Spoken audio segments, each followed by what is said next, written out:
Bunny and Elmer Fudd. When I let the dogs out, I don't want them to bark, so I always tell the dogs, be very, very quiet. Right? Anybody? That's Elmer Fudd. Okay, no one knows. Elmer Fudd. That impacted our minds, the way the TV works. And we know that when you're looking at screens, it's entering into your mind in a way that's very different from what we're naturally supposed to do.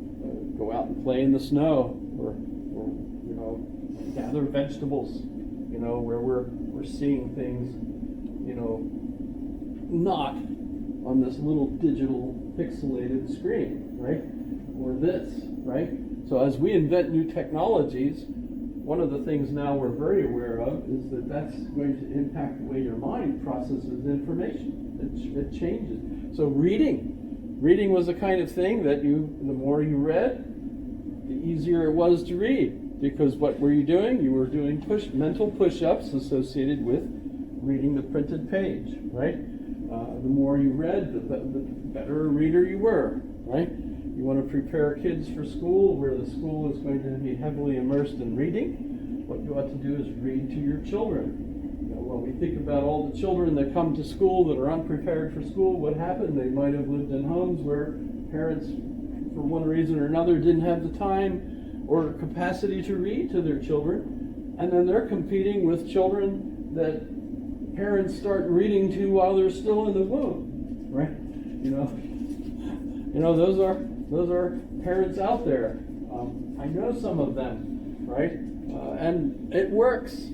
The kids, by the time they're 4 years old, they're singing and reading and doing all kinds of things on their own that, compared to other children that they're going to meet in kindergarten, are way behind. Vocabulary-wise, they have like 30,000 words compared to 7,000 words. And so they're already ahead of the game because of the things that are going on in their childhood with their parents in a rich environment, which is not something we can fix. I mean, how can you fix that? Make everybody middle class? And give everybody extra time so that they can care for their children? Or even make sure that they have two parents, right? In a situation like we have with so many different things, we're clearly in a society that's got a mixture of people that are preparing their children for the best kind of life possible, compared with others that are being bombed in the middle of their childhood. You can imagine. So today, how does all the media stimulating your mind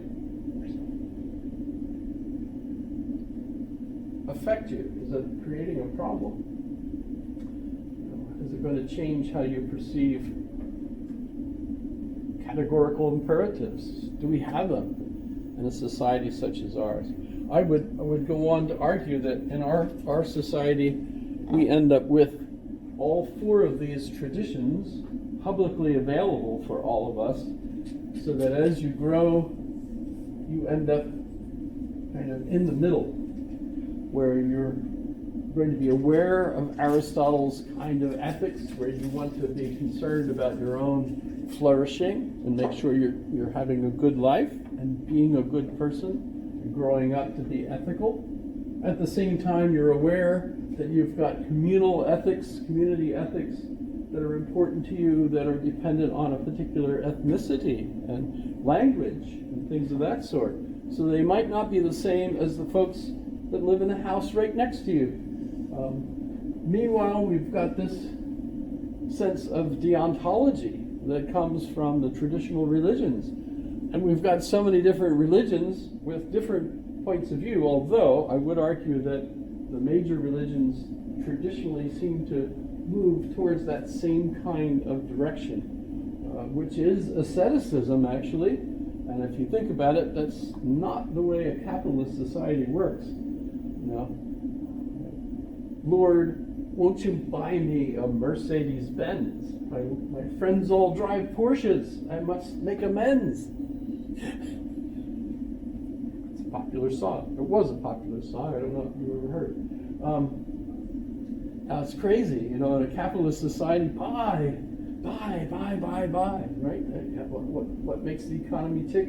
Everybody buying as much as they can. Just, I can't imagine us being enemies with China. Everything in my house comes from China. Except the food comes from Chile. I don't know. Where does all this stuff come from? I don't even know, right, where it comes from. But then we have the scientific point of view, which we associate with utility. And the idea there is that morality evolves. We're progressing. At the time that Thomas Jefferson and others were trying to create a government, they had certain concepts of rights, which was a brand new thing, thanks to the philosophers that they were reading. Now we accept those, plus we want to add things like health care is a right. Jefferson's time, they didn't even have such a thing as health care. You didn't want to have involvement with people of the medical field because they were usually only there to kill you. You didn't want to be involved with them like they did to George Washington, right? They took so much blood out of him to help him that they pretty certainly killed him, right? But science keeps on progressing, and when we apply that to morality, and you end up with people like Sam Harris, who's fascinating.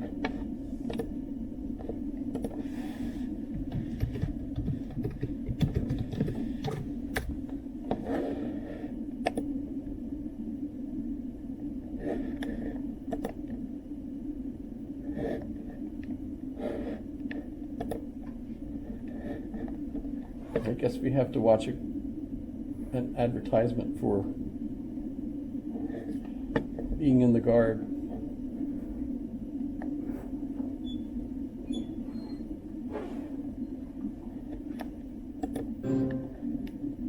I'm going to speak today about the relationship between science and human values. Now, it's generally understood that questions of morality, questions of good and evil and right and wrong, are questions about which science officially has no opinion. It's thought that science can help us get what we value, but it can never tell us what we ought to value.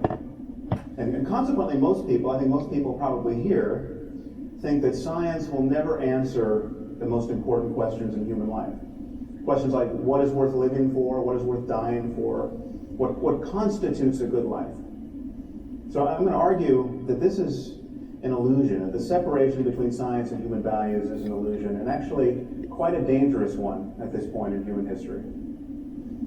Now, it's often said that science cannot give us a foundation for morality and human values because science deals with facts, and facts and values seem to belong to different spheres.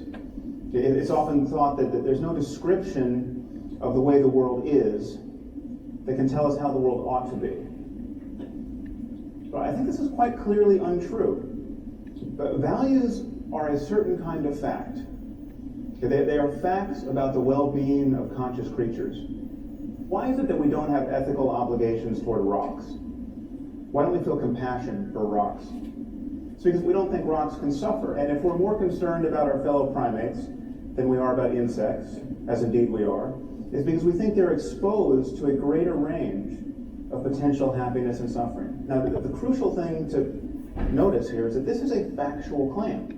This is something we could be right or wrong about. If we misconstrued the relationship between biological complexity and the possibilities of experience, well, then we could be wrong about the inner lives of insects.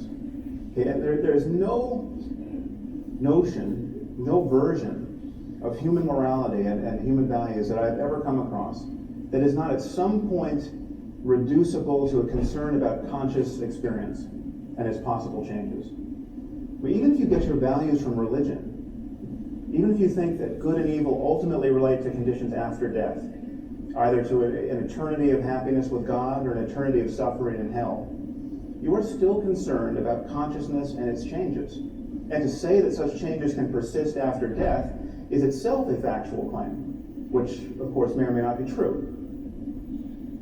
Now, to speak about the conditions of well-being in this life for human beings, we know that there's a continuum of such facts. We know that it's possible to live in a failed state. where everything that can go wrong does go wrong, where mothers cannot feed their children, where strangers cannot find the basis for peaceful collaboration, where people are murdered indiscriminately. And we know that it's possible to move along this continuum towards something quite a bit more idyllic, to a place where a conference like this is even conceivable. And we know that there are right and wrong answers to how to move in this space. Would adding cholera to the water be a good idea? Well, probably not. Would it be a good idea for everyone to believe in the evil eye so that when bad things happen to them, they immediately blame their neighbors? Probably not. There are truths to be known about how human communities flourish, whether or not we understand these truths. And morality relates to these truths. So in talking about values, we are talking about facts. Now, of course, our situation in the world can be understood at many levels. So there's from the level of the genome on up to the level of economic systems and political arrangements. But if we're going to talk about human well-being, we are of necessity talking about the human brain, because we know that our experience of the world and of ourselves within it is realized in the brain. Whatever happens after death. Even if the suicide bomber does get 72 virgins in the afterlife, in this life, his personality, his rather unfortunate personality, is the product of his brain. Okay, and so the contributions of culture, if culture changes us, as indeed it does, it changes us by changing our brains. And so therefore, whatever cultural variation there is in how human beings flourish can, at least in principle, be The TED are only 15 minutes long, so you could always look them up and find Sam Harris TED Talk and see the rest of them. But that's all we have time for today. Questions? Thoughts?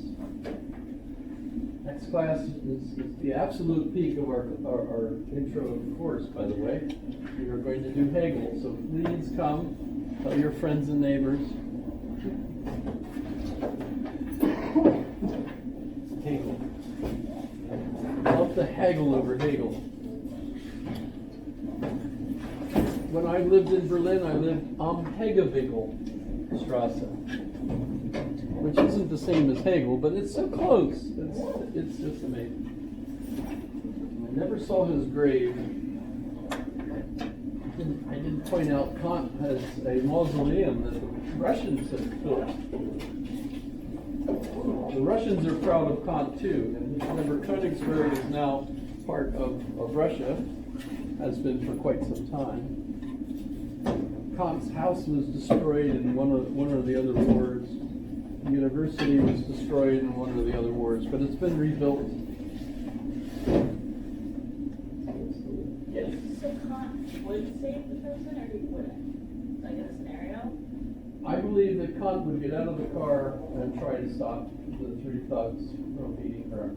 Because why again? It's a moral, categorical imperative. You feel that that's just what you have to do. Okay. So then. So for Kant, knowing what morally is the right thing to do in a situation is exactly the same thing as knowing that this table is a rectangle. Oh. Okay. It's just fact. There's no doubt in a rational human mind. Now, of course, the problem is Kant's not dealing with non-rational individuals. Right. And Kant wasn't aware that in some cultures, attacking a woman who's alone driving a car is the law. And the police are the ones that are going to do it. Yeah, it's true. And you're going to say, good for them, Yeah. because you're in Saudi Arabia. Yeah. Although I think that's changed. I don't know. Okay. So it's a cultural. That's where we're going next. Is that we point out that the sense of the imperative that he's thinking of, a product of his culture, how he grew up. So in a sense, Hume is correct about where that sense of values comes from. So then Mill. This is pragmatism for me. American pragmatism. We're getting all these, and we, in each situation, we have to try to decide something, and it's not clear for us. Because I'm not raised to absolutely go this way. I'm influenced by this point of view. Well, what's in it for me? Or what's the best situation here? Yeah. Right? Great, so for the greater good, if that person's being attacked, there's 3 people, it's the greater good for them.